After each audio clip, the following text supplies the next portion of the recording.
Hello, my name is Robbie Steinhouse and I'd like to tell you a little bit about NLP School.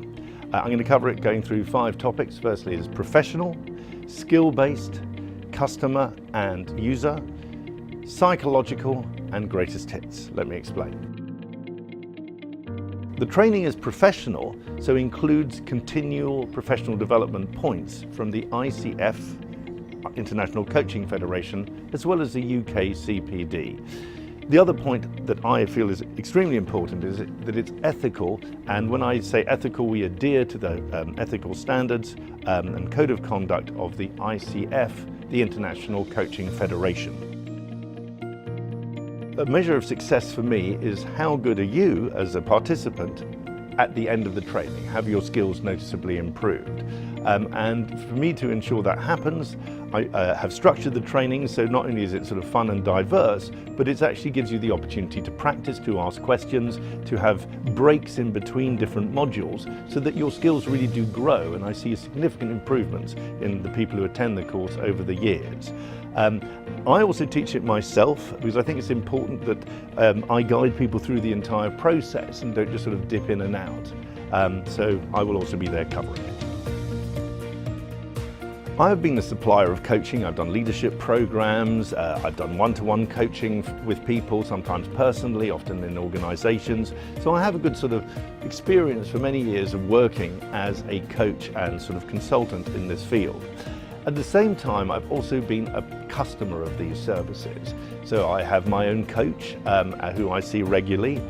I also need supervision as I'm a certified coach, so that also I'm supervised in what I do. But also I have used coaching within businesses that I've run and operated over many years.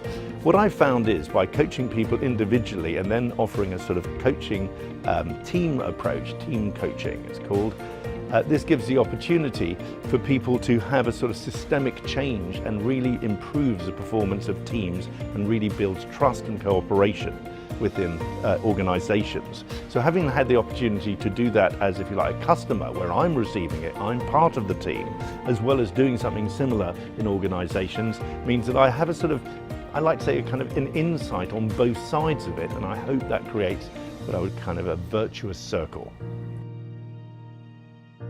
NLP is a brilliant field, and it came out of the idea of people who were not originally therapists or coaches very quickly learning how to do that.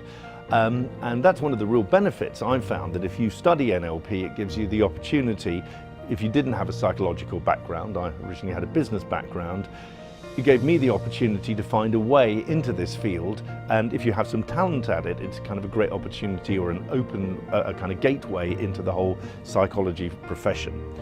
So that's why I think it's important that we don't just cover NLP, but cover other things such as transactional analysis, which is, if you like, something around psychodynamics. We also do some existential therapy based ideas, also coaching and mindfulness, so that you get a quite wide array of different things so you can see NLP and coaching in a kind of broader framework. NLP was founded in the early 1970s in California, and the original founders created a kind of structure of asking questions, which was very interesting and very powerful.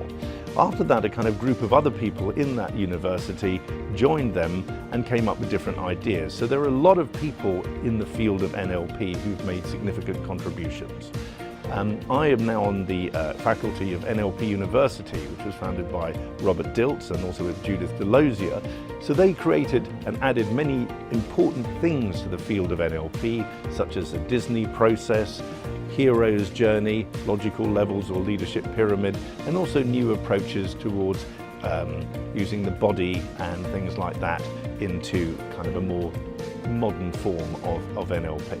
There are other people such as Stephen Connie Ray Andreas, Robert McDonald, and a whole host of others who I've also studied with.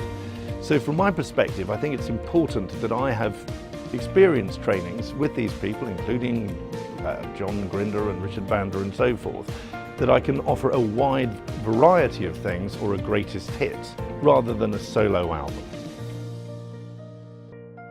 Thank you very much, and I look forward to seeing you hopefully on one of our trainings soon.